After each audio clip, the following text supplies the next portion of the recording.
Então hoje, como é a última aula, não obstante, ressalto que quiçá pudéssemos estar sem falar bonito, gente, sem vai em qualquer ambiente. Você tem um livro no cenário hoje? Hã? Não, filha, isso aqui é ensino de uma vida. Gente, eu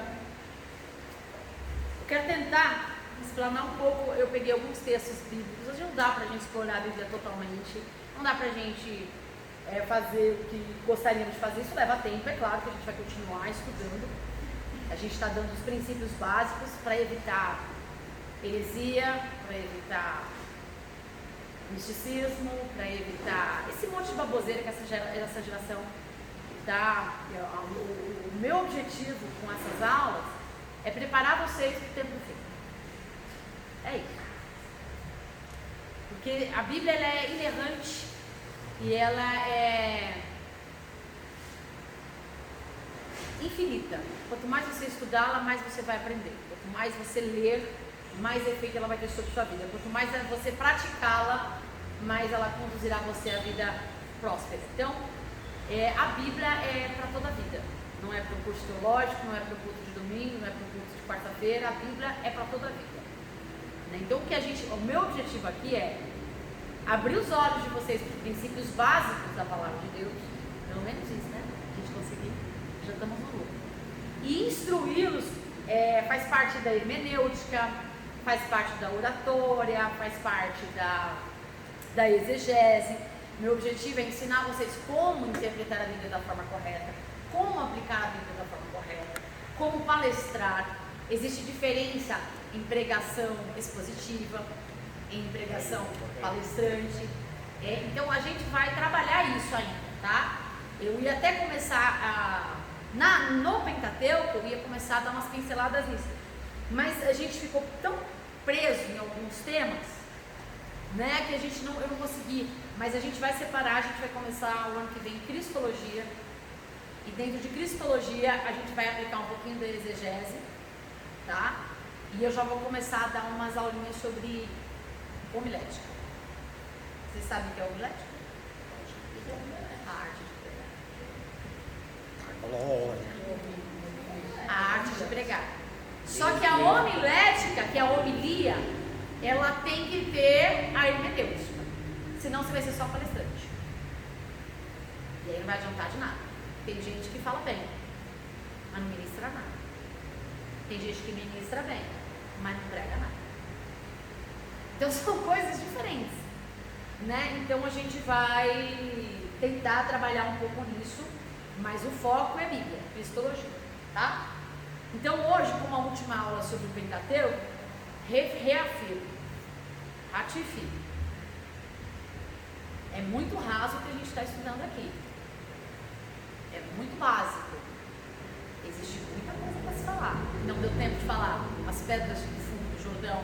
Porque Deus pediu, por exemplo, para que os sacerdotes separassem após a travessia do Jordão, pegassem as pedras e fizessem delas memoriais. Existe sentido para isso. Por que Deus usa os inimigos de Israel e decide abençoá-los? Como Naamã, por exemplo. Então são contextos que não tem nada a ver com 7 pecados capitais, não tem nada a ver com o mergulho do orgulho, não tem nada a ver com nada disso, nada a ver com nada disso. Isso é um erro de hermenêutica muito grave, gravíssimo, de quem não para meditar na palavra de Deus, para quem só para ouvir o que os outros estão dizendo. Não tem nada a ver com isso. Em referência às tábuas da lei, a gente já começou a dar uma pincelada, mas existe muita coisa boa referente aos mandamentos. Quando eu expliquei para vocês o que é mandamentos, a diferença de mandamentos e diferença de leis, né? E o Pentateuco ele é rico em leis civis, leis morais e leis religiosas, né? Que são cerimoniais. Eu só tive tempo de explicar para vocês o cerimonial do leproso, que foi o que Cristo fez em plenitude, mas existem outros cerimoniais. Por exemplo, os cerimoniais da mulher de fluxo de sangue. Se você não entende o cerimonial da mulher do fluxo de sangue, quando você for falar sobre a mulher do fluxo de sangue, seu entendimento é raso. E o seu entendimento sendo raso, sua ministração vai ser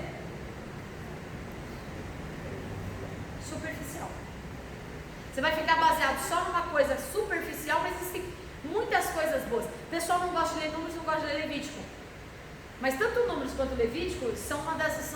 A Bíblia é rica, mas são textos, são procedimentos e bases que nos dá sustentação para todas as. Por exemplo, se alguém te pedir alguma coisa, dele até a túnica, vai lá para o livro de Levítico e Números. A que isso se refere. Se alguém falar caminho uma milha, vai lá para o livro de Levítico. Está tudo bem escrito lá. E aí as pessoas criam, inventam. Gente, a interpretação da Bíblia é só na Bíblia. Os livros ajudam muito. Eu falo, leio livros. Leio. Livros de gente que pesquisa. Livro de gente que estuda. Não é livro de um cara que aceitou Jesus ontem, 2, 3 anos atrás, e aí se intitula, eu sou um profundo conhecedor de tal assunto. Não. A Bíblia fala assim, em Provérbios, na multidão de conselhos há. E aonde está a sabedoria? Onde Deus manda procurar conselho? Nos jovens? Nada contra os jovens. Aonde Deus manda procurar conselho? Em quem nunca construiu nada? Aonde a gente manda procurar conselho? Por exemplo, eu sou divorciado. Vou procurar conselho de alguém solteiro? Vai saber alguma coisa do que eu passei? Não vai. Então, a gente tem toda a base estrutural e bíblica para aconselhar biblicamente. Mas autoridade, legalidade no mundo espiritual é só para quem passou e venceu. Tem muita gente que passa, mas não vence. Então eu não posso pegar conceito de quem passou e não venceu. Percebe? Então eu só posso buscar conselhos em pessoas que viveu. Toma um cafezinho, minha irmã. Toma um cafezinho. Pessoas que passam. Aqui, ó. Vou servir, irmã. Não precisa. Mas é uma honra servir. Você quer um café também, Gil? Você quer mais um café, meu irmão? Eduardo? Eu quero. O Chico, com o maior prazer. Mais alguém quer café? Mais alguém quer café? Vai, irmão. Ô, irmã, Deus abençoe, hein? Isso se chama mordomia. Mais alguém? Mais alguém? Ô, verde. Obrigada. Isso se chama mordomia. Quem quiser ser grande, seja o menor. Então, o que eu estava falando mesmo? De conselhos, de atrás. Sobre provérbios, conselhos, pessoas que venceram, né? Então, não adianta você pegar um garotão aí de 30 anos. Não, calma. Já passou, viu? Já passou. Tô ligado que já passou, viu? Tô nos 30 aí, meu. Tá quase 200. Pegar um garotão de 30 anos e buscar conselhos sobre uma coisa que só uma pessoa de 50, 60 anos poderia ter vivido. Não adianta, gente. Não adianta. Salvei, né? É óbvio que base bíblica para aconselhamento bíblica, qualquer um tem desde que conhece a Bíblia. Quem tem relacionamento e intimidade com o Espírito Santo tem autoridade espiritual para dar conselho a respeito de qualquer coisa, desde que seja bíblico, mas não pode dar opinião. E o que a gente tem visto muito na nossa geração é gente muito opiniosa. Gente dá opinião sobre tudo, gente tem opinião sobre tudo, mas ninguém sabe nada. Então, na verdade, conselhos a gente busca de quem viveu e venceu. Por exemplo, você vai querer fazer um investimento financeiro. Você vai buscar conselho de quem a única coisa que faz é guardar dinheiro na proposta? Mais? Quem que você vai procurar? Quem que você vai pesquisar na internet? Investidores, né? Investidores, especialistas. Pessoas que o quê? Que investiram seu tempo e se dedicaram a estudar sobre o assunto. Por que na Bíblia a gente escuta qualquer um?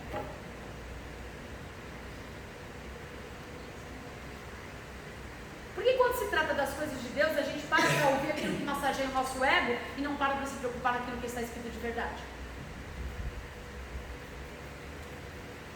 Então é a mesma coisa, né? Então hoje eu quero pegar um texto, a gente pegou um pouco de Gênesis, pegamos um pouco de Levítico, pegamos um pouco de Números.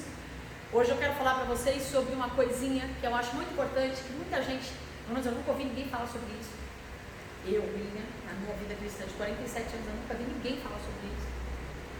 Mas é muito importante, existem muitas verdades, princípios que a gente pode pegar disso.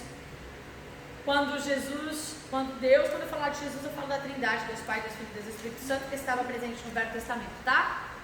Ele fala a respeito das construções novas.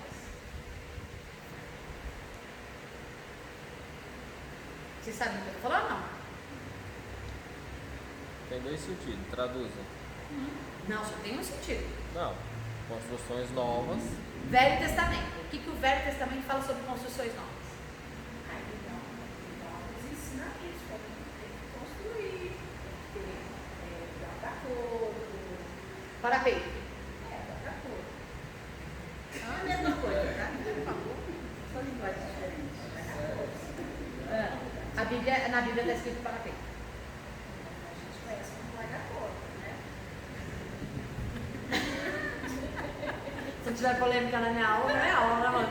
Trabalha na área de construção civil, tá? Então não vamos discutir. Não, eu não vou discutir mesmo, é porque é uma área que eu não gosto. Construção civil é uma área que, assim, não me apetece. A gente estuda porque a gente precisa conhecer. A gente vai se aprofundar, porque se a gente não souber, a gente não vai entender o que o autor está querendo falar com a gente. Por exemplo, quando Jesus fala a respeito das coisas sanitárias, que eles deveriam fazer monturos fora do arraial, como se fossem valas, e lá colocar os dejetos das pessoas. Ou seja, todo o saneamento básico que existe hoje, que só não tinha tecnologia que tem hoje, mas todo o saneamento básico que existe hoje, Deus instruiu lá o povo de Israel. Então, até o saneamento básico, Deus instruiu.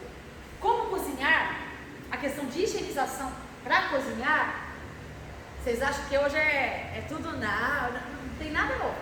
Deus já tinha instruído o povo de Israel até como para cozinhar, como que deve fazer. Você sabia que até para entrar na casa, que os japoneses, o pessoal da Ásia, eles tiram os sapatos, para quê? Para que há um sentido místico para eles, viu? Para a Bíblia, para os cristãos também há um sentido espiritual. É que nós, ocidentais, não damos a mínima para nada, a verdade é essa. Mas os asiáticos, para entrar em casa, o que você viu lá fora? Você trabalhou, você passou por lugares que você não sabe quem passou antes de você não sabe o tipo de pessoas que andou no mesmo lugar que você não sabe o tipo de pessoas que tocou na mesma coisa que você. Então, como eles acreditam muito nas influências do toque, eles não entram em casa se não tirarem os sapatos. Há uma razão. Eu pensei que era para não sujar a casa. Para não entrar as bactérias. No Japão é para não entrar as bactérias. Não, mas há sentido místico também. Não é só sujeiras e bactérias. Não entrar nenhuma, porque eles são muito místicos no sentido de energia, né? Não entrar nenhuma energia ruim. E a energia entra no sapato. Por que no sapato? Não é o sapato, é o toque. É o caminho, mas é o toque. O que está tocando no chão? É o pé. Por isso que tira o sapato. Por que eles lavam as... Agora vamos falar do povo de Deus, Israel. Porque quando eles entravam em casa, eles lavavam os pés. Tudo está explicado na Bíblia. Por que na festa de casamento existiam lá, que foi a água suja que lavou o pé e mão do povo, e Deus transformou em vinho?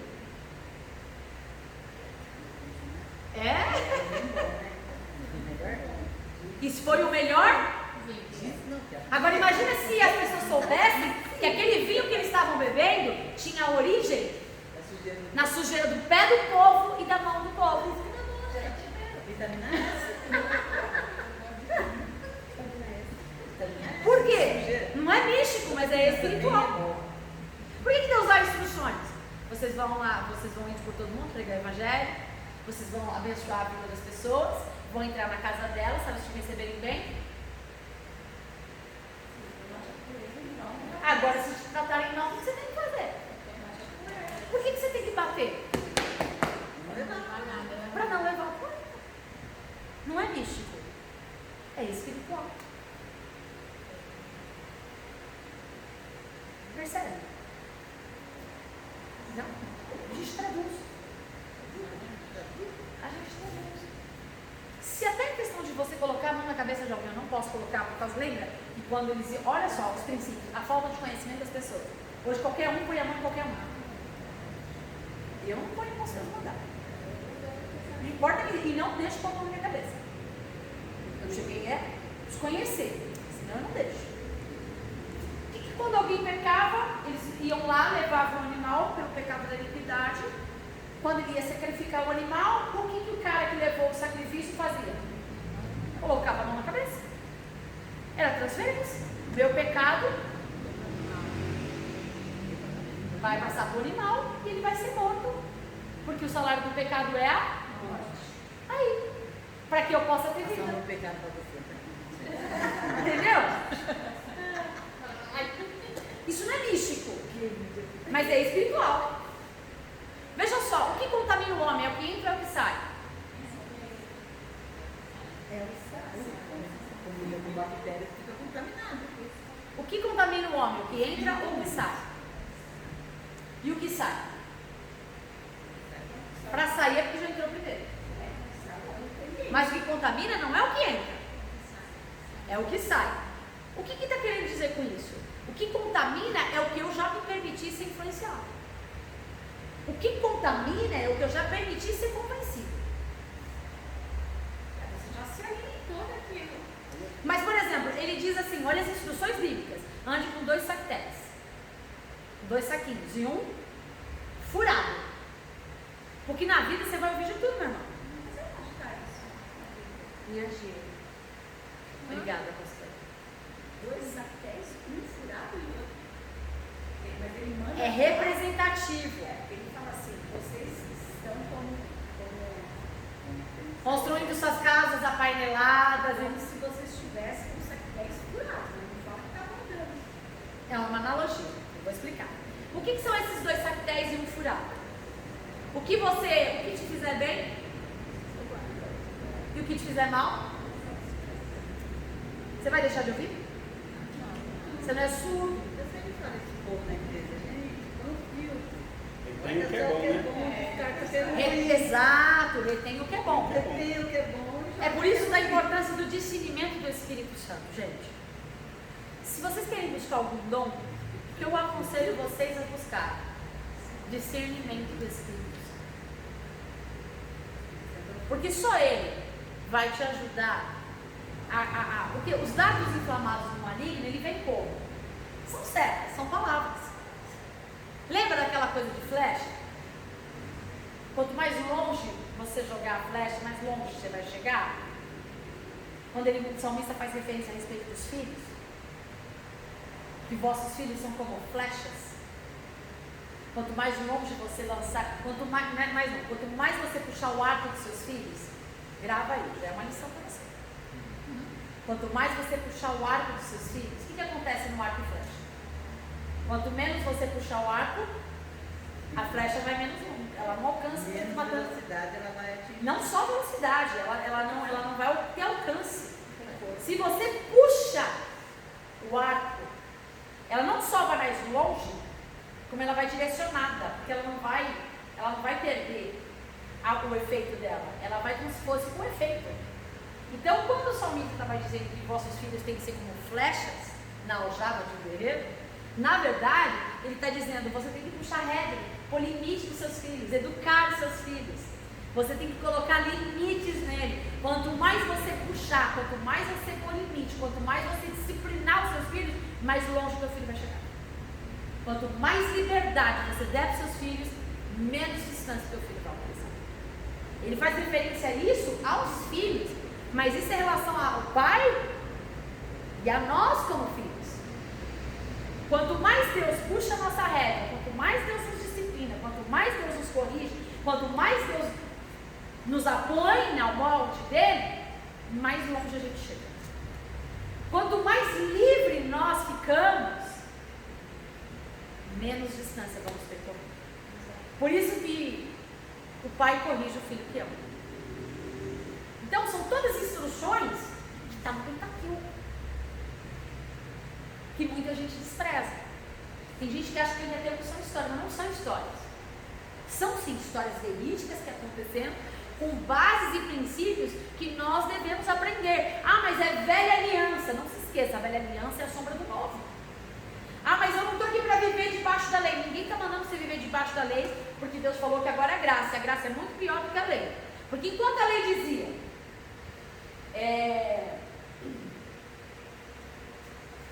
teu irmão roubou? Arranca. Teu irmão pecou? Olhou e cobiçou? Arranca o olho e joga fora. Né? Mas é só se pecou e se adulterou. Agora Jesus fala, não. Se você olhou, você cobiçou? Já era, já pecou, meu irmão. Todo mundo está certo. Se for no literal mesmo, todo mundo está certo. Exato.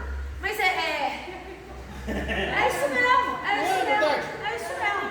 Então, enquanto a lei era assim, eu faço para quê? Enquanto a lei, não, se eu quiser, por quê? Porque Deus colocou limites, Deus colocou disciplina, Deus colocou parâmetros. Porque não tinha vindo aí um homem como exemplo para viver uma vida que nos deixou de exemplo. Era Jesus. E é Jesus, ele não era, ele é. E é Jesus.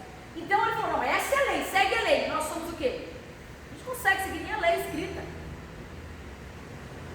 Então Jesus veio e cumpriu toda a lei. Ele não aboliu a lei. Ele aboliu a lei? Gente, matar alguém continua sendo pecado. Adulterar continua sendo pecado. Roubar continua sendo pecado. Fala pra mim alguma coisa dos 10 mandamentos que deixou de ser pecado.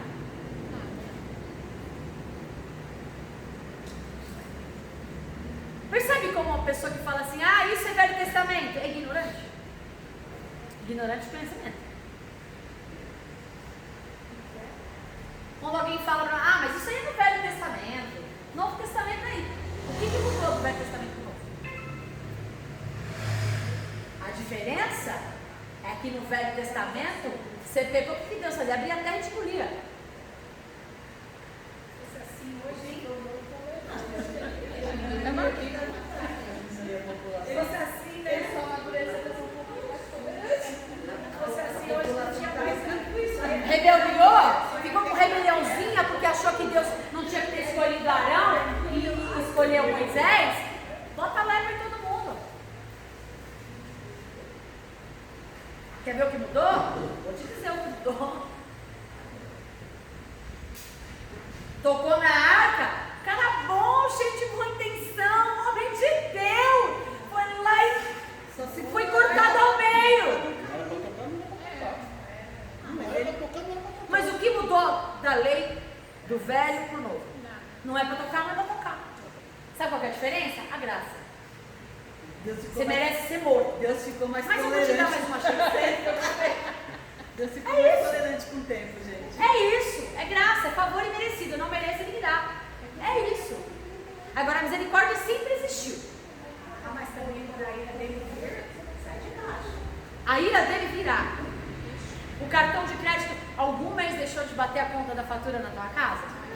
Se algum cartão chegou, me avisa porque eu vou mudar de bandeira.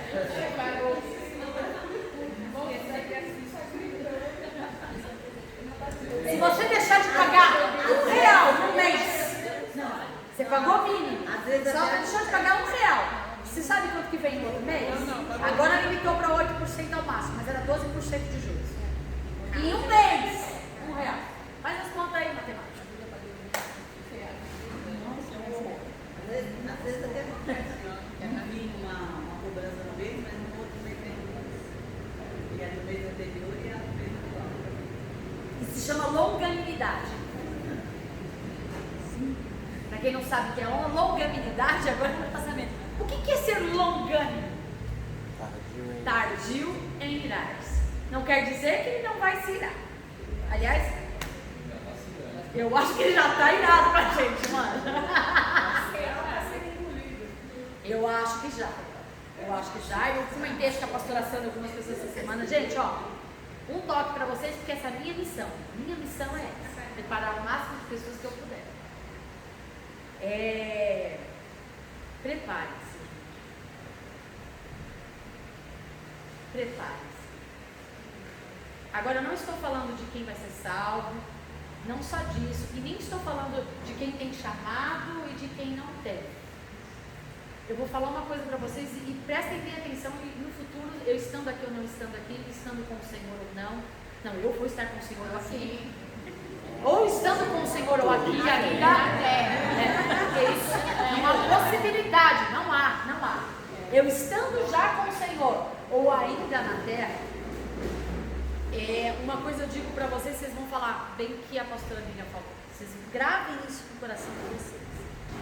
Todos quantos têm o chamado de Deus para a vida, a salvação, todos quantos o Senhor chamou para um propósito, todos serão provados. E vão ser provados agora. Este é o princípio da tribulação. Não estou falando de tribulação. Ainda. Antes da tribulação virá a provação. Não estou falando de não ter dinheiro para pagar a conta no final do mês, que isso não é provação, gente. A gente tem que discernir. Peçam discernimento do Espírito Santo. Isso não é tribulação. Consequência da burrice Nem sempre. Deus fala o quê? No dia da bonança, olha o maior exemplo de José. 7 anos de fartura, 7 anos de escassez. O que ele fez nos 7 anos de fartura? Guardou. O que a gente faz quando sobra um dinheiro?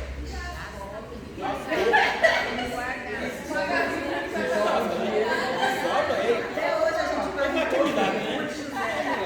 Só para milagre. Só para milagre. Enfermidades é tribulação ou provação ou aflição. A maioria das enfermidades é resultado da aflição. Vamos ter um pouquinho mais de discernimento, gente, para entender as coisas. Gripe. Gripe É um vírus. Uma bactéria de um alimento que você comeu fora. Ou você fez. Ou a comida não estava tão bem feita. Faz parte da vida. Não é tribulação e não é provação. Faz parte. Teu carro quebrar. faz parte da vida. Faz parte da vida. São as muitas aflições. Não é provação, não é tribulação. Faltou dinheiro para pagar as contas do mês. provavelmente é má administração financeira. Má gestão financeira. Olha, já não contava. Você contava você ficar desempregado? Não contava, mas Deus não te preparou no dia da bonança?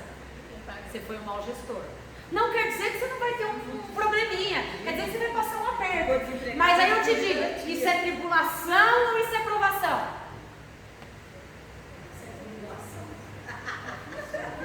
São aflições, faz parte da vida. Vai gerir mal o teu dinheiro? Vai ter uma vida mal gerida. Vai gerir mal o seu tempo? Aí você vai ter tempo para nada. De quem que é a culpa? Aí isso é tribulação ou isso é provação? Não, gente. Isso são as aflições da vida. Então a gente tem que discernir as coisas. Perdi o emprego. Ai, o diabo. Ai, gente. Você ficou meia hora dentro do banheiro? Várias coisas. Ó, a empresa está passando por maus pedaços, não tem condição de pagar mais um funcionário, fez uma avaliação geral e você não foi o melhor. Ou você é bom demais que acaba saindo caro para a empresa.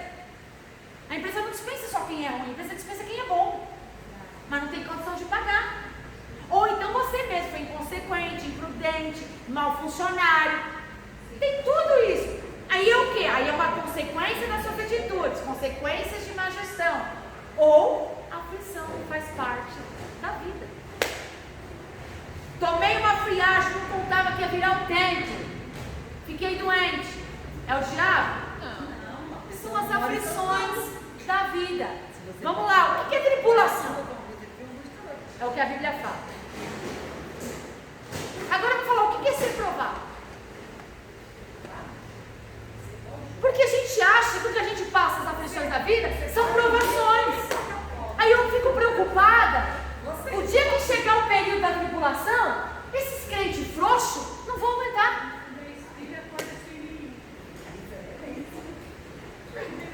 Esses crentes Nutella, mimimi, não vão aguentar. Então Deus é tão bom. Ele fala assim, antes da tribulação, Tem aprovação. Eu vou provar vocês. Você é a misericórdia de nós. E o que é ser provado? Saber construir bem as novas edificações. Fazer avaliação. Exatamente. Que é o assunto de hoje. Repita de novo.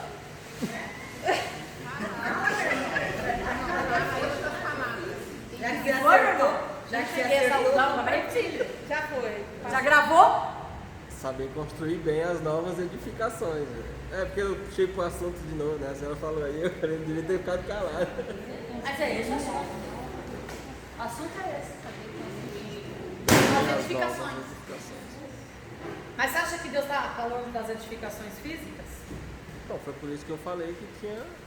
É claro. Lembra quando Jesus fala que o homem, ele contou uma parábola, um homem edificou sua casa Na areia. na areia, o outro edificou sobre a rocha, veio a tempestade. Se repete. Se repete.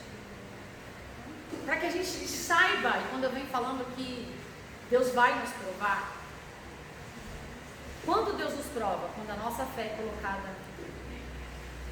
grava isso. Provação é quando a nossa fé é colocada em Deus. Isso é provação. Provação é quando a nossa fé é colocada em Deus.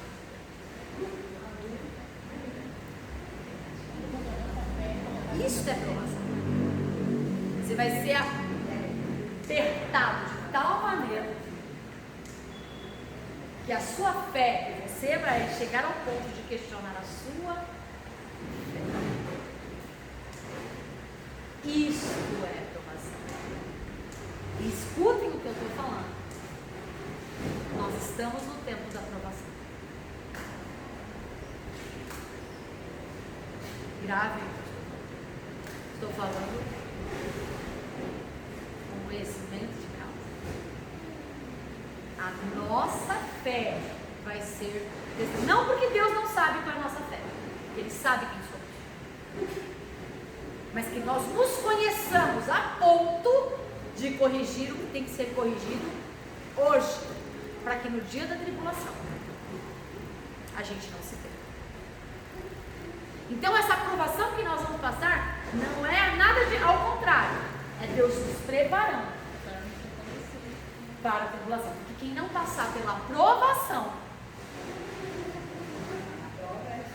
não passa pela tribulação. Sadraque, Mesaque e Abednego. Daniel, o que foi testado ali?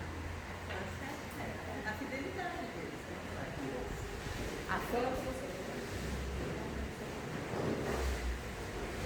Percebe?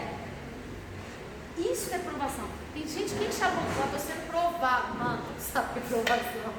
Porque na verdade a fé, no caso de Sadraque, de Daniel, não é assim achar que Deus ia, porque a gente confunde, né? Eu tenho fé que Deus vai me livrar. Não, eu tenho fé que livrando eu não livro. E é esse o lance do cristianismo. Esse é o lance. Eu não estou preocupado com o que Deus vai fazer. Eu sei que Ele é Deus independente do que Ele vai fazer. É, então. Eu quero ver a gente ser assim na hora que Mas é isso que nos falta. vai matar o filho. Não, aí é tribulação. Deus vai nos provar antes. Mas é pra isso, né? Deus vai nos provar. Sabe uma aprovação de fé, uma coisa mais, vamos colocar mais prática? Quando você vai ter que bater de frente com alguém que você ama. E às vezes quebrar laços, vínculos e alianças, mas não negociar com a fé. Isso é provação.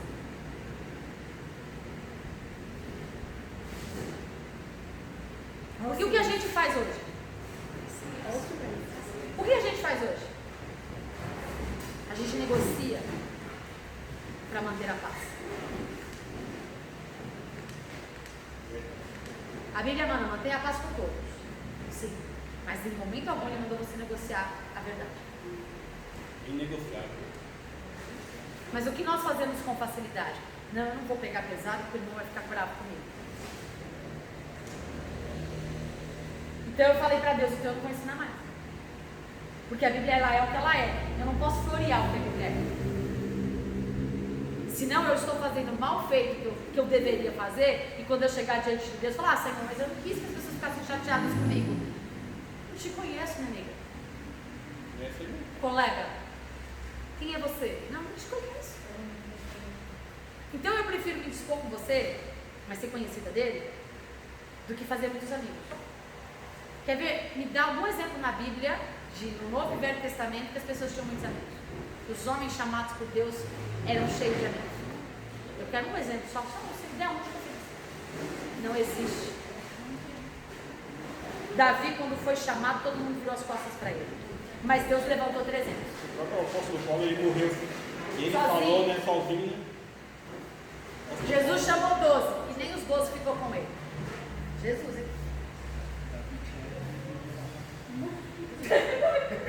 Elias. Tinha um amigo que mandou matar. Vocês estão pegando? Vocês estão pegando? A visão é essa. Gente, é difícil. É difícil. Verdades são inegociáveis. Mas a gente negocia verdades. Vamos falar abertamente, francamente. A gente negocia verdades. Por amor, por amizade, por coleguismo, por família, por sangue. Mas Jesus não mandou fazer isso e ele não fez isso. Na verdade, a gente não está nem pensando no outro, pensando no mesmo. E Jesus ainda disse o contrário. Disse assim, quem não é capaz de largar pai, mãe, filho, esposa, por amor de mim, não é digno. Aí eu te pergunto, aí a gente vem com essas pataguadas desse evangelho raso de hoje. Ai, mas primeiro, imagina, Deus não quer que eu me... Então a Bíblia que você lê é diferente da minha. Deus não quer que você brigue com ninguém, Deus não quer que você se disponha com ninguém, Deus não quer que você fique inimigo de ninguém. Mas Deus jamais mandou você negociar a verdade. Então assim, eu te amo, irmão, mas eu não concordo com você, eu não vou caminhar com você, porque essas atitudes que você caminha não são condizentes com aquilo que eu acredito. Eu amo você, você é meu sangue, você é sei lá o que, qual o tipo de afinidade, de amizade que você tem, de relacionamento que você tem, ok, mas eu tenho uma responsabilidade ministerial e bíblica que vai acima de qualquer vínculo que eu possa ter com você. Eu amo você, mas eu amo a minha vida em Cristo. Eu amo Jesus mais. Então eu não posso negociar. Então nós vamos viver tempos em que nós vamos ser provados. Se prepare para isso. Porque você não vai poder dizer, ai Senhor, mas você entende, né? Porque a gente só fala isso pro negócio, mas pra gente não cabe, né? É sério. E é por isso que eu quero falar sobre essas construções novas. Deuteronômio 22, 8. É o último livro do Pentateuco, chamado de Devarim. Devarim significa palavras. Não é uma nova lei. Jesus, quando ele dá em Levítico, ele já dá todas as leis. Mas o que ele faz em Deuteronômio? Ele repete as leis. Por que ele repete as leis? Por que a gente repete alguma coisa? 22, 8. Por que a gente repete algumas coisas? Principalmente para criança. Porque alguém esqueceu, né? Eu preciso ficar repetindo para ver se você grava, né? Porque você ainda não gravou, né? Porque você não aprendeu, né? Olha como Deus é didático. Ele falou todas as leis em Levítico. Aí em Deuteronômio ele vem e repete. Então é por quê? Porque o povo deixou de fazer. O povo deixou de seguir. Então ele dá instruções sobre tudo. Devarim é isso. Detalhes que o povo estava deixando de lado. O que o povo estava deixando de lado para Deus vir com Deuteronômio? Detalhes. Não era coisas estrondosas. O que estava incomodando o olhar do papai quando ele estava olhando para os seus filhos? Vocês estão errando nos detalhes. Vocês estão esquecendo dos detalhes. Como é que é? Os melhores perfumes estão nos pequenos? Pois é bem isso aí. A diferença não está nas coisas grandes. Sabe aquela fase de você contratar um carro de show e cantar parabéns na porta da tua casa? graças a Deus nunca ninguém fez isso comigo. Acho que eu matava se alguém me desse um troço desse. Mas o povo gostava, né? Vamos saber, né? Nós vamos fazer, Vamos saber como é. nós vamos fazer. Por quê? Ela não Aí eu te pergunto, a declaração de amor é pra quem? Você tá querendo mostrar pro povo que você ama? Não, mostra no dia a dia. fala isso também. Numa água, Fala meu nome num gesto. Eu falo. Não, até porque a Bíblia fala pra não falar. Exatamente. A Bíblia orienta a não elogiar ninguém, ponto. A Bíblia orienta a não exaltar ninguém, ponto. A Bíblia orienta a não agradecer ninguém de público. É só ler a Bíblia. É só ler a Bíblia. Se agradece a todos. Que direta ou indiretamente, porque o que não veio aqui ajudar, porque não pôde, ou estava enfermo, mas estava em oração, e às vezes a ajuda da oração foi muito mais do que seu braço forte que veio aqui, meu irmão. Porque o serviço qualquer um pode fazer. Agora a vida no altar, lá no quarto secreto, na intercessão do clamor, não é qualquer um não. Mas a gente dá muita vista para aquilo que a gente vê e se esquece do que a gente vê. Então, são coisas que... Vamos lá.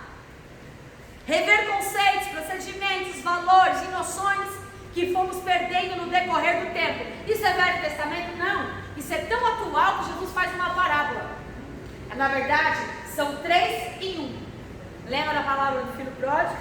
Lembra da palavra da ovelha perdida? E lembra da parábola da dracma perdida? É uma única parábola dividida em 3. Por quê? Porque ela está direcionada a 3 tipos de pessoas, mas representa a mesma coisa. Uma mulher perdeu uma dracma, o que valeria a 1 ano de trabalho? Ou o que valeria aquela dracma? Sabe que a dracma também poderia representar? Uma aliança de casamento, um presente do noivo. Vamos abordar a partir dessa parte. Somos noivo de quem? Ele nos deu uma dracma. Visível ou invisível, ele nos deu uma dracma, que é o símbolo do nosso compromisso com ele. Quem perdeu a dracma, uma dracma, fez o quê? Ela tirou toda a casa, ficou todos os móveis, varreu toda a casa, acendeu todas as luzes nessa ordem. Acendeu todas as luzes, acendeu todos os móveis, varreu a casa e depois chamou as vizinhas para comemorar porque ela tinha perdido uma dracma. Detalhes. Aonde nós erramos? Nos detalhes.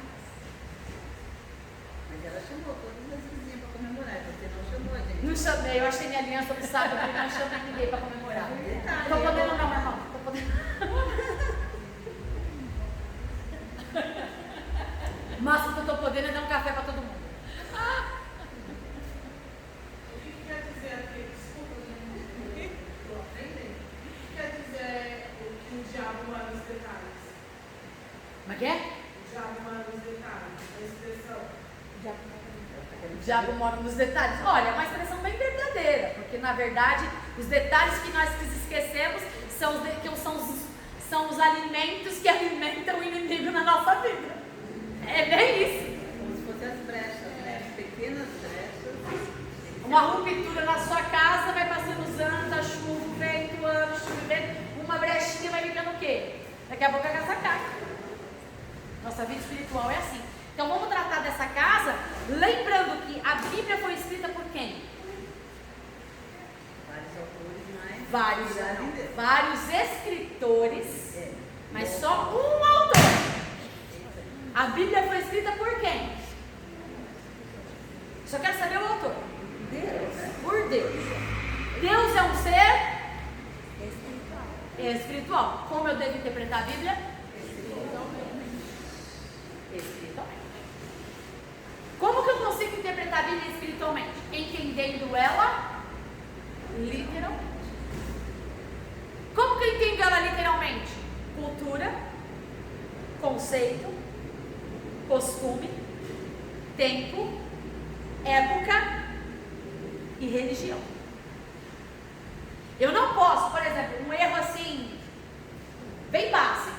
Eu não posso pegar o rito cerimonial para o leproso aplicado ao povo de Deus, de Israel, ao povo da Síria. Posso? A Síria, eu posso? Os cananeus, eu posso? Então não se aplica. Entenderam? Não se aplica. Se eu usar isso, eu vou interpretar completamente equivocado o texto. Por isso muita gente fala de Naamã que ele se escondia, e na verdade ele não se escondia. Né? Naamã nunca precisou se esconder. Na cultura dele não. Na cultura pagã dele, a lepra não era maldição, não precisava ficar fora do arraial, não precisava se esconder, não tinha nada disso. Ele não sabia. E aí, se você pega um rito cerimonial que cabe ao povo de Deus e aplica num povo com outra cultura, com outra crença, com outro costume, como é que você vai interpretar a Bíblia? Tudo que você interpretar a partir dali é o quê? Heresia. É muito sério. Tem gente que acha que pegar a Bíblia, ler um texto, vir aqui e falar. Não é isso, gente. Não é isso.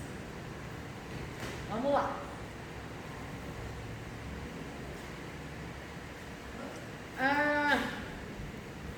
O povo estava chegando na terra prometida há 430 anos. Como que eles chegaram lá? Através de José. Eles entraram pela porta da frente. Aí vocês lembram que chegaram lá, diz que Faraó se esqueceu do que José fez. Mentira, não se esqueceu não, ele só não deu valor àquilo que José fez. Ele ignorou. Já falou sobre isso aqui também. Só que era judeu. Porque eles estavam crescendo, eles sabiam do potencial deles, estavam com medo de perder poder. É isso aí. Então o povo de Deus entrou pela frente e saiu como? Escravizado, gente. Não, saiu pela frente também, porque quando Moisés foi lá, Deus tirou pela mão forte. Saiu de lá e ainda levou leis despojos. Mas sofreu pra caramba. 430 anos, não é? Olha só. Como que era o povo de Israel? O povo de Israel construía casas? Era um povo nômade. Deus mandou construir templo? Não, o templo era uma grande tenda, com as mesmas divisões.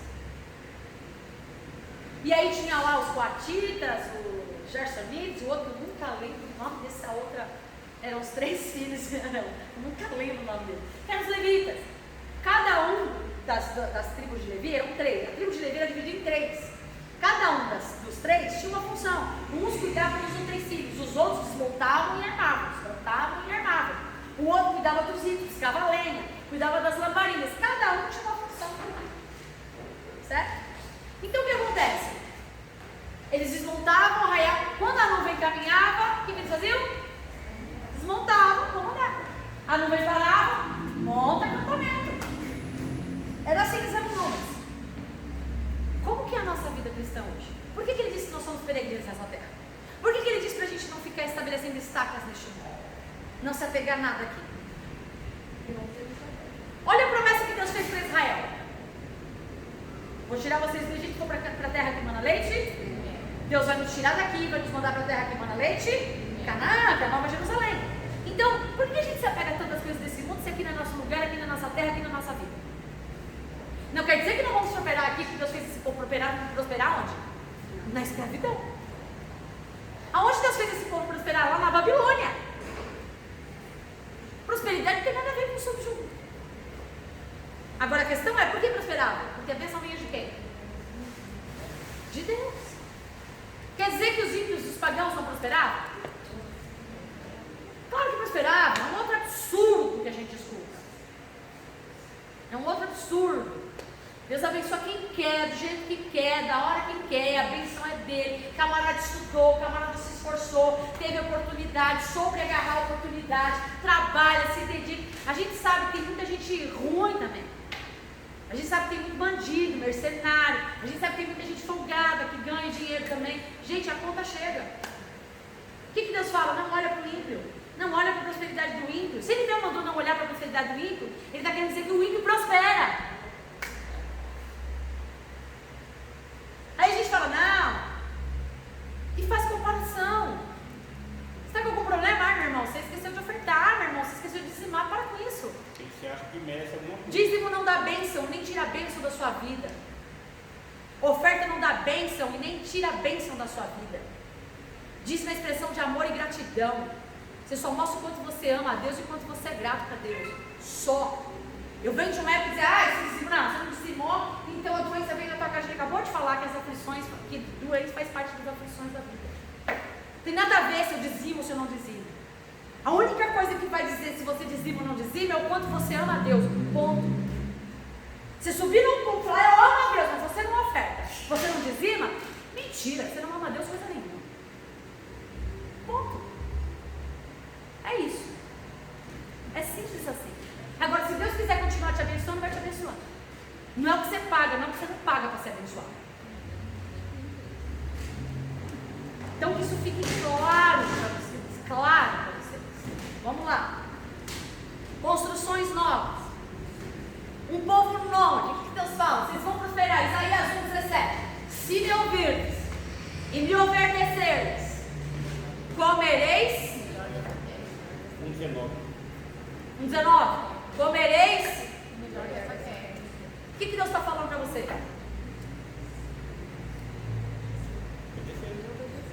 Hã?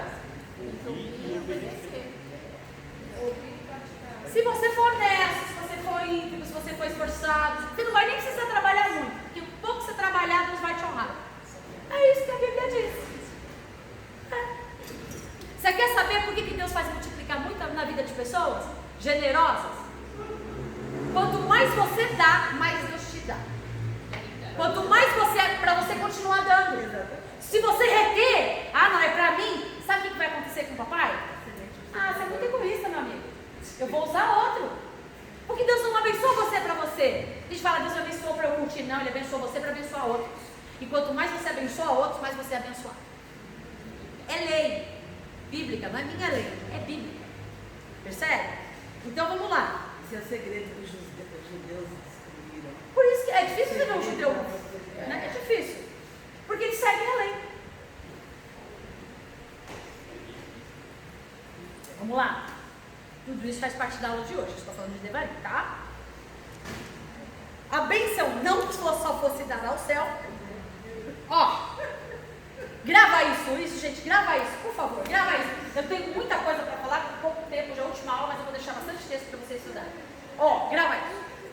Deus fez uma promessa na sua vida, não fez? Quando a gente acha que Deus nos deu a promessa, é para a gente curtir a promessa, não é? Não foi? O povo andou 430 anos no deserto, certo? Uma navinha, não todo dia, pegadinha, de domingo a sexta. Deus mandava o maná. O povo precisava colher, o povo precisava trabalhar, o povo precisava na terra, o povo precisava lançar semente. Não, quando chegou na promessa, o que eles tiveram que fazer? Trabalhar. Era melhor para mim. Era melhor no deserto. Deserto, provisão. Cheguei na promessa, o que eu tenho que fazer?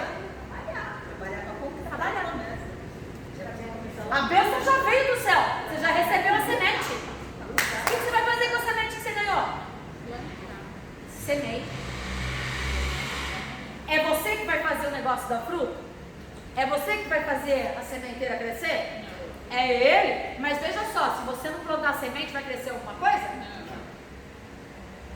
Está vivendo o tempo da promessa, meu irmão? Porque a gente fala assim, Deus nos trouxe aqui, aí tipo, Senhor, trouxe você aqui para trabalhar, meu irmão. Teu descanso não é aqui, é lá na glória. Trabalhe. E a terra? Não, mas aí a gente trabalha, olha só como a gente é. A gente trabalha para nós. Mas Deus não está falando para nós. Deus é espiritual. Ser espiritual. Está preocupado com o reino dele. Não está preocupado com as coisas dessa terra. Não construir palácios, casas, terras que aqui vão perecer. Ele está falando para construir alguma coisa lá. E como é que nós construímos algo no céu? Até porque a terra prometida é lá. Invista no reino de Deus. Agora eu peguei. Trabalhe no reino. Mas eu tenho. Você vai ter tempo para tudo se você souber gerir o seu tempo. Deus vai te dar sabedoria para isso. Ele diz: peça e eu te darei. Inteligência você busca, inteligência você adquire, inteligência você exerce. Isso é problema teu. Inteligência você conquista. Sabedoria só Ele dá.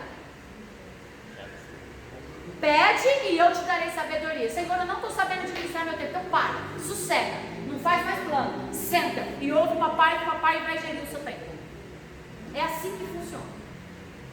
Você vai ter tempo para servir o reino, vai ter tempo para servir você, vai ter tempo para tudo.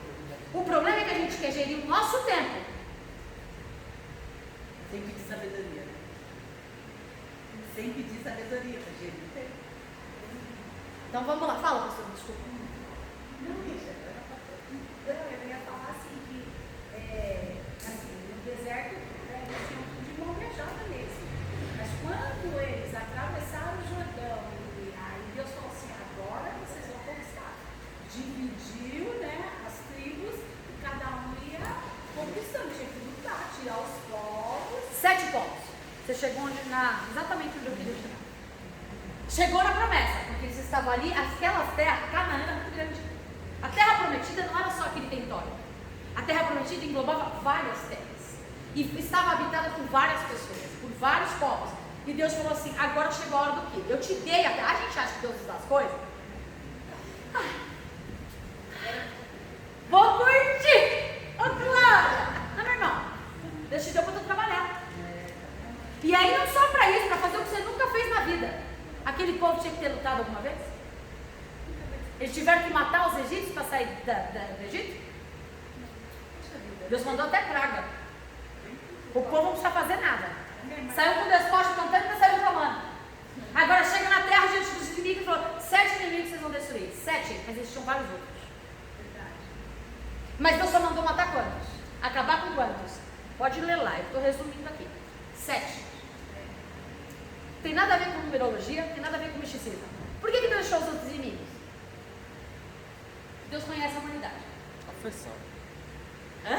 Aflições. Aflições. Deus conhece a gente. Ele sabe que deixar a gente muito na boa, a gente se acomoda.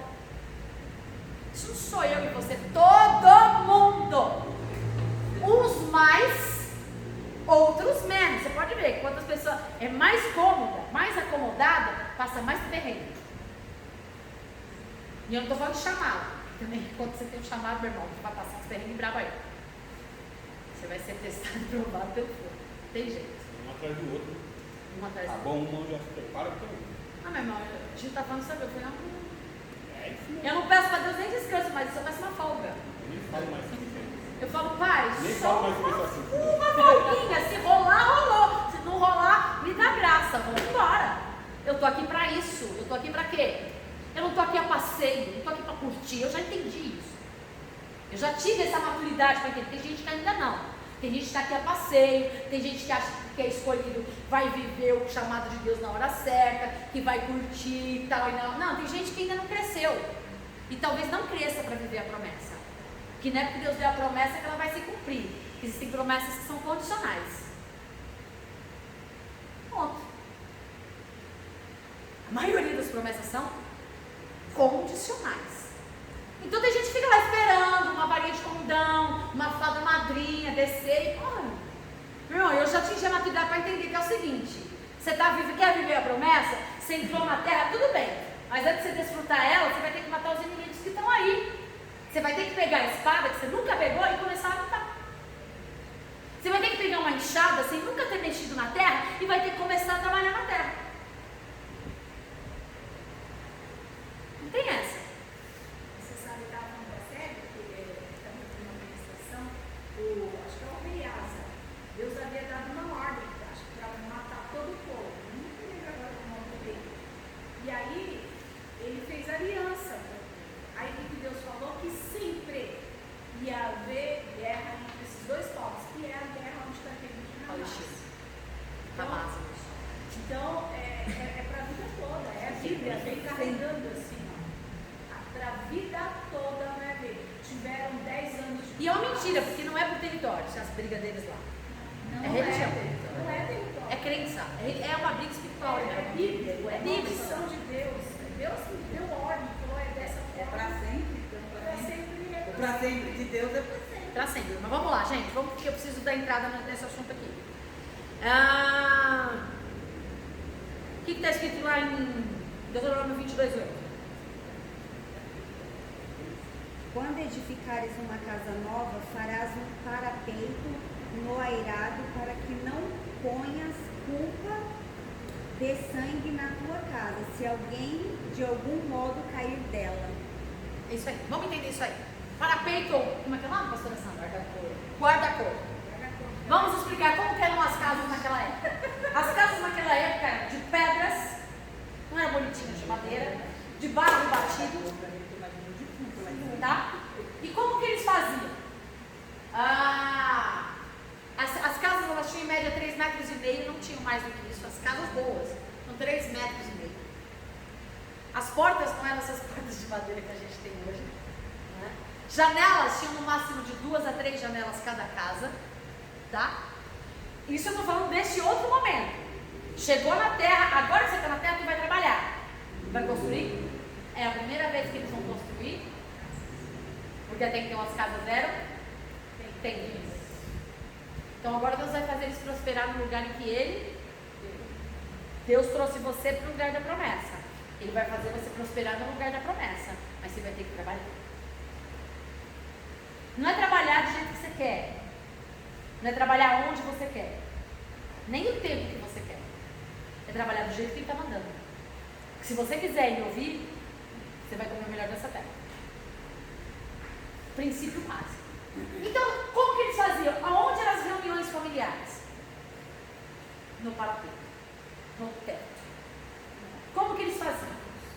A casa dentro de 3,5 metros, 2 a 3 janelas no máximo, e eles construíram uma escada do lado de fora, não era do lado de dentro, que dava acesso ao andar superior. Toda a casa tinha um andar superior. Por quê? Toda ceia, toda reunião de família era feita onde? No andar superior. Para quê? Para se lembrar que acima deles tem. Para se lembrar que durante o deserto a única cobertura que eles tinham era. Só que aí o que Deus fala? É perigoso. Você vai construir para Deus. Por quê? Quando eles começaram a arar a terra, semear, sementeiro e tudo mais, aonde eles colocavam o resultado da produção? Dentro da casa? No quintal? Aonde ela colocava a colheita? No eirado, que é o andar de cima. Se ficasse sem parapeito, qualquer viajante que passasse sabia o que você tinha colhido, sabia o que você tem. O parapeito servia para quê?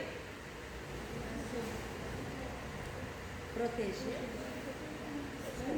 Não era muro. Muro como? Muro ninguém me vê e eu não vejo.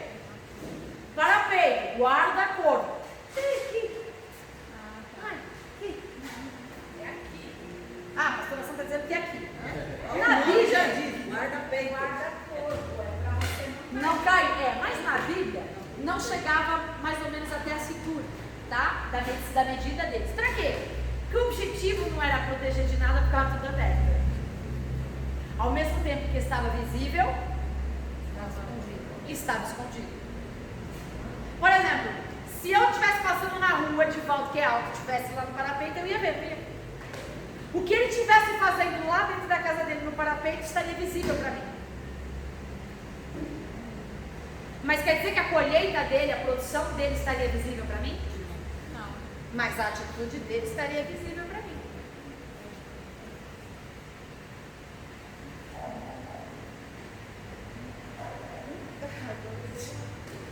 Bugou? Forte, Jesus. Bugaram? Vocês bugaram? Não. Daniel, Babilônia. Onde eles oravam? Frente à janela. Mas onde eram as reuniões? Onde as pessoas sabiam o que ele comia e deixavam de comer? No quarto dele. Estou falando das refeições. Costumes. Costumes e culturas. Vamos fazer a ceia. Vem cá, meus amigos, Sadraque, Mesaque e Abednego. Vamos fazer a ceia para comemorar a libertação do povo de Israel do Egito. Está onde? Aonde você acha que despertou a irritação do povo? Lá em cima. Eles Por que eles oravam na janela? Vamos entrar em outro conceito cultural, vai esclarecer. Toda oração de um judeu, ela é feita voltada olhando para onde? Por que ele não foi chorando? Por que ele não foi chorando nela? Eu estou falando agora do conceito cultural do judeu. Olhando para o Oriente. Eles não oram olhando para qualquer lugar. Eles olham olhando para o Oriente. Por que estava à vista na janela? Por isso que o menino estava sentado na janela e caiu no sol. Não, ali era o que Paulo já tinha pregado bastante, o cara estava cansado. Estava pregando umas 4 horas. Umas 4 horas, né? Não aguentava mais. E Paulo estava afiado, porque foi lá, ressuscitou o homem e continuou pregando. Ele não parou de pregar. O cara estava bom. Ó, a sacada para peito ou guarda-corpo, criada para a possibilidade de ver tudo, mas não ter acesso.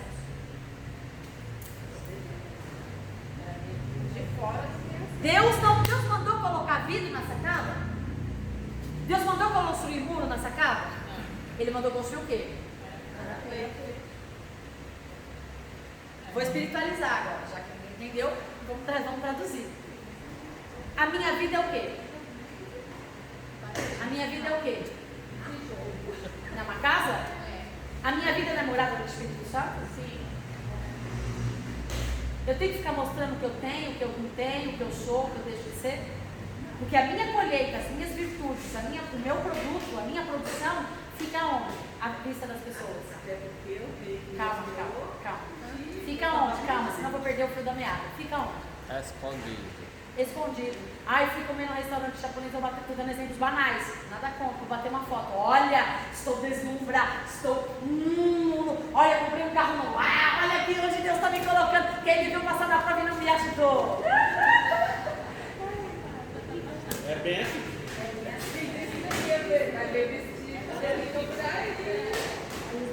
Olha o que Deus me deu. As pessoas viam? As pessoas não viam as conquistas, mas as pessoas viam as pessoas. Viu o que elas faziam. Viu as atitudes delas. Quando Deus falou construa uma casa nova, uma nova vida, quando Deus falou construa uma nova casa, para que se acontecer algum problema, o sangue não seja cobrado de você e nem você seja morto. São dois quesitos. Eu estou só traduzindo o que está na Bíblia, exatamente isso que está na Bíblia. Para que não recaia sobre você o sangue. E nem você. Primeiro, vamos dar um exemplo de um prédio. Você tem uma sacada. Para que tem a sacada? Para você não estar lá fora, não é? Mas você vê tudo que está acontecendo lá fora, não vê? Como que você se protege? Pelo parapeito. Vou me isolar? Não, eu só não vou me envolver.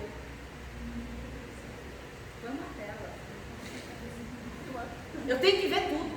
Deus está falando que se a sua visão seja aberta, para que haja entendimento e discernimento das coisas que estão acontecendo. Não é se fazer de cego. Porque tem gente que prefere se fazer de cego. Pode ter que opinar, pode ter que ter uma posição, pode ter que ter uma postura. Mas Deus não mandou você construir muro, mandou? Então você não é isento diante de Deus. Se você levantar um muro para ser omisso, a omissão será culpada de você, como se você tivesse tanto feito o ato como aquele outro. Porque Deus não mandou você construir muro, Deus mandou você construir parapeito. Eita, que eu não posso me esconder. Olha. Não, eu estou falando de você em relação a lá fora. Eu ainda não falei lá fora em relação a você. Já deu. 9 horas. É a última aula, pastor. Calma. Vocês vão ter bastante coisa para pensar. Eu vou para o parapeito para ver o mundo. Eu que pensei que hoje ia ter uma confraternização. Eu achei que ia ter, eu acho. Se fosse no Trazebres, na época da vaca gorda, eu ia adorar fazer, mas não estou podendo, gente. O máximo que eu faço é vocês um cafezinho, vocês querem? Um cafezinho eu posso ofertar. Gente, é sério, muito sério. Vamos trazer para o Novo Testamento, a casa construída na rocha, suas estruturas, seus alicerces. Onde você vai se reunir com as pessoas, onde você vive em comunhão, onde você desfruta a mesa com a família, não é dentro do Nem na cozinha. Sala de jantar. Ah, não, é na área de... Na cultura deles é no lugar Não, na visto, minha ou seja, casa, a sua comunhão, a sua vida. Tem que ser vista pelos Nós colocamos o vidro. Os bichos não é. Ao ser visto pelos outros, eles não vão saber o que você tem, eles não vão conseguir ver, porque a mesa não era elevada, ela era baixa. Ninguém sabia o que vocês estavam comendo, mas sabiam que vocês estavam reunidos, porque isso fala de unidade, isso fala de comunhão. As pessoas que estão lá fora têm que enxergar em você comunhão, têm que enxergar em você unidade. Comunhão não é caminhar junto, viu, gente? Mas isso gera inveja. O povo tem que ver nem isso. Hoje, né? Estou falando da Bíblia. É isso que a Bíblia manda fazer. Você falou que é minha vida. A inveja, ela vai sempre existir. Por isso que eu O problema é do invejoso, denunciou. não é você. Agora, Deus está falando, o que Deus está falando? Para que você seja irrepreensível. Somos rodeados por uma multidão de testemunhas. Sua conduta, sua postura, seu falar, a forma como você conduz e administra a sua casa, seus relacionamentos, não é para ser construído um muro, que quem faz as escondidas vive no engano, é mercenário, é mentiroso. Deus está falando, trabalhe as claras, seja claro, porque todos têm que ver quem você é. Glória a Deus. Quem você é? Será que no cenáculo era em cima? Será? Sim, é isso. Porque todo mundo escutou. Senão estava tudo bem, né? Lógico que está todo mundo vendo. Eu vejo tudo que está acontecendo lá fora. Não me envolvo, mas não me humilho. Percebe? Você é uma nova criatura em Deus? Você nasceu de novo? Da água e do Espírito? Então você é uma construção nova. Lembre-se que a sua construção nova tem que ter parapeito. Sua vida, sua conduta, sua moral tem que ser irrepreensível. E tem que ser às claras, você não pode agir às escuras. Você tem que agir de forma transparente. Mas não é para ficar mostrando, olha, conquistei, olha. Suas conquistas, o fruto, sua colheita é guardada. Mas como você lida com ela, é vista. E como que ela está sendo vista? E vice-versa. Para que o outro não caia, está chegando um viajante, vou oferecer uma refeição para ele, ele vai subir, ele vai ver tudo que eu tenho.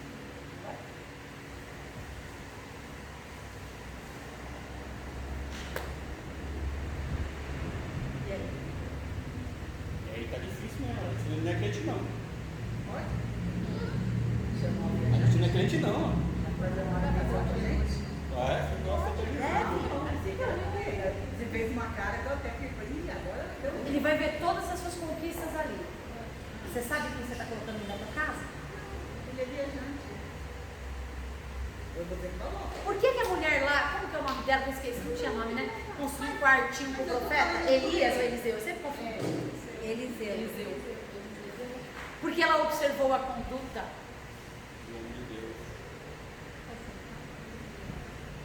Então, dependendo do viajante, você não tem que levar. Não. Você não sabe quem é? Depende, você vai observar a conduta. E a pessoa que vai subir no seu parapeito, ele te acessa, minha amiga. Vejo que ele é um homem de Deus. Ela vê. Mas Você eu vê estava falando do rei. Bem também. Eu ao contrário, completamente contrário. O pessoal foi visitar ele, ele foi mostrar tudo que tinha, não tinha ganho. Você estava uma bela de uma maldição, né?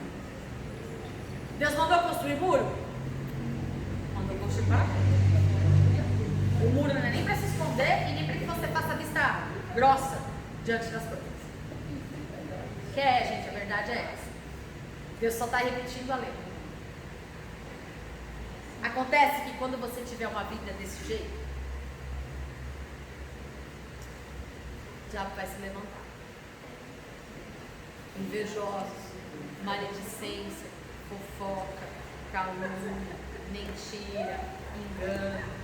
E aí eu vou te dizer, o que o outro é muda quem você é, ou quem você é muda o que o outro é. sempre. Porque se eu deixar de fazer o que é certo, porque o outro faz errado,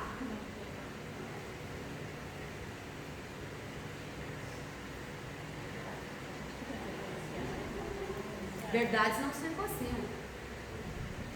Deus está dizendo muito claro: construção nova, construa para dentro. Porque senão você pode morrer. Se o que a pessoa está vendo, lembra do testemunho? Imagine se o que a pessoa está vendo. O que você está causando na vida espiritual do outro? Escândalo.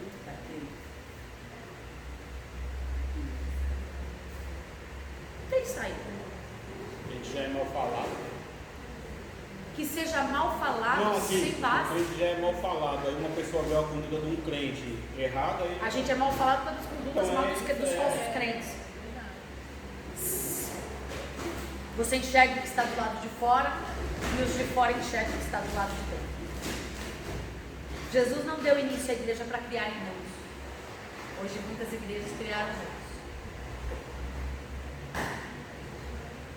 Mas para criarem parabéns. Ele não mandou para você fechar os olhos para o que está acontecendo no mundo, mas não mandou você se envolver com o mundo.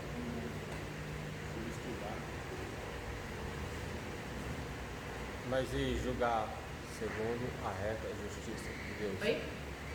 Mas e julgar segundo a reta justiça de Deus? Não Julgar? implica em si. Não entendi. O ponto que a senhora está falando aí, de não se meter. Não se envolver com o mundo. Isso. Não vos conformeis com as coisas deste mundo. Não se amoldeis ao mundo. Eu não posso agir como o mundo age, não pode me conformar como o mundo está. Mas continua. No ponto que a senhora tinha falado, de não se envolver. Se alguém se escandaliza, se fala alguma coisa, aí o pessoal está muito hoje em dia, eu não vou me envolver, ou seja, eu não vou julgar. Mas a Bíblia fala para você julgar segundo a reta justiça de Deus. E isso implica em se envolver. Não. O que eu estou falando de me envolver é não aceitar, não se conformar e não se amoldar. Mas acabei de falar para não ser omisso. Se eu estou vendo alguma coisa errada, eu não posso ser omisso a isso. Sim. Se eu sou omissa, eu sou conivente. Eu sou culpado, tanto quanto aquele que executa. Agora, eu não posso trazer julgamento ao mundo daqui de dentro. Agora, aqui dentro eu posso trazer julgamento, segundo a justiça divina de Deus. Porque lá fora cabe a justiça de Deus, porque é o Espírito que convence o homem do pecado. Agora, eu não vou chegar lá e falar, não, continua no erro. Não, eu não pedi minha opinião. Meu trabalho é orar por ele. Isso é minha obrigação. E amá-lo. E na oportunidade que eu tiver, falar a verdade. Não a mentira. A verdade.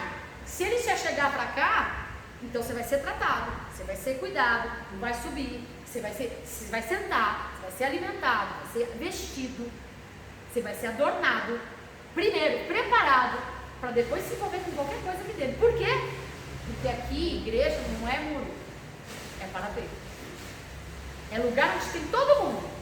Mas liderança não é bem assim. Aí é onde entra julgamento. Sim, eu acho que eu entendi o seu ponto e eu já vou partir para aí. A gente está vivendo uma geração que as pessoas falam assim, não julga o outro está na jaca, está se lambuzando na lama, está no pecado, e a gente faz vista grossa porque a gente não quer se dispor com o irmão ou não quer que o irmão vá para o mundo. Só que com isso a gente está levando a pessoa para a condenação eterna e somos coniventes porque não estamos agindo com justiça. Eu não posso chegar lá e falar, você tem que fazer. Não, eu tenho que orar por ele. Ponto. Fala, tá errado. Me deu brecha para falar? Se está aqui dentro, já deu brecha. Qual é meu dever? Você está errado, mude, corrija. Não quer? Amém, continua sendo amado. Mas você não pode ficar sendo visto pelo parapeito. Se vai continuar no erro, não anda comigo, irmão. Se vai continuar no erro, não pode ser visto no parapeito. Tá claro? Porque senão o que a pessoa no mundo vai ver não é uma nova construção, não é uma nova vida. Por isso que falam tão mal dos cristãos hoje. Porque hoje a gente coloca qualquer um para ministrar, qualquer um para liderar, qualquer um para tocar, qualquer um para cantar, qualquer um para pregar. Assim, falou bem, tá lá. Te convenceu, tá lá. Não é assim não. Não é assim que a banda toca. As coisas de Deus continuam sendo santas, sagradas, e não é qualquer um que pode tocá-las. Existe jeito certo, maneira certa e forma certa de se fazer. Isso não é legalismo. Isso é Bíblia. Isso é temor e respeito. Não vou amar, claro que eu vou amar. Não vou aceitar, não vou aceitar. Agora, se o camarada está aqui dentro e a gente não fala a verdade, por que aqui dentro é onde ele está tendo a chance de mudar de vida? Eu vou deixar que ele continue no erro. Ele vai para o inferno e eu vou junto. Por quê? Porque o meu dever era corrigi-lo e não massagear o ego dele. E quando eu tenho um dever, se eu não sou líder, amém, estou aqui só congregando. Agora, a partir do momento que eu disse eu sou líder, eu tenho um dever diante de Deus no mundo espiritual, que é corrigir. Está debaixo da minha liderança então? Ixi, lascou-se. E a Bíblia fala que vai cobrar o sangue da pessoa, da mão. E no parapeito falou a mesma coisa. Vai cobrar. O sangue dele está indo para o inferno por tua causa. E você acha que eu vou ser julgado inocente? Você viu, né? Então é muito sério, gente. Mas É muito sério. Mas, tem gente que gosta da liderança por ostentação. Ai, pelo poder. Porque não sabe o peso que é diante de Deus no mundo espiritual. Porque se souber, ia viver como eu, todo dia eu faço pergunta. Por ter massageado quando eu deveria ter confrontado.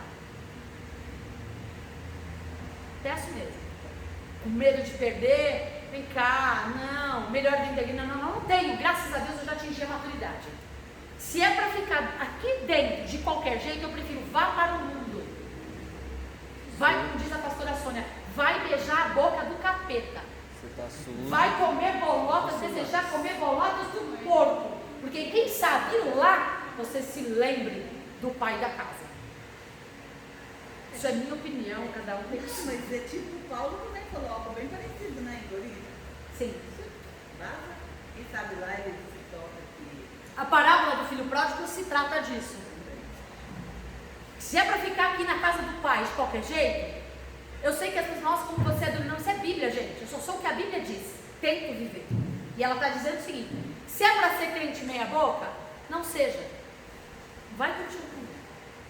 Porque você vai estar dentro da igreja com o pé no inferno. Então, já que você vai para o inferno, Ainda vai para o inferno frustrado. achando que tem coisa. Já que você quer ir para o inferno, vá viver no mundo. Agora, se você se decidir a renunciar a sua vida aqui para uma vida eterna com Deus, você vai desfrutar do melhor desta terra. E ainda vai desfrutar de uma eternidade com Cristo. Mas é escolhas. E toda escolha na matemática cristã, na matemática divina, existe primeiro você perde, para depois você ganhar. Eu não conquisto se eu não renunciar. Primeiro ele diz: quer vir? Quer me seguir? Perde, negue-se a si mesmo.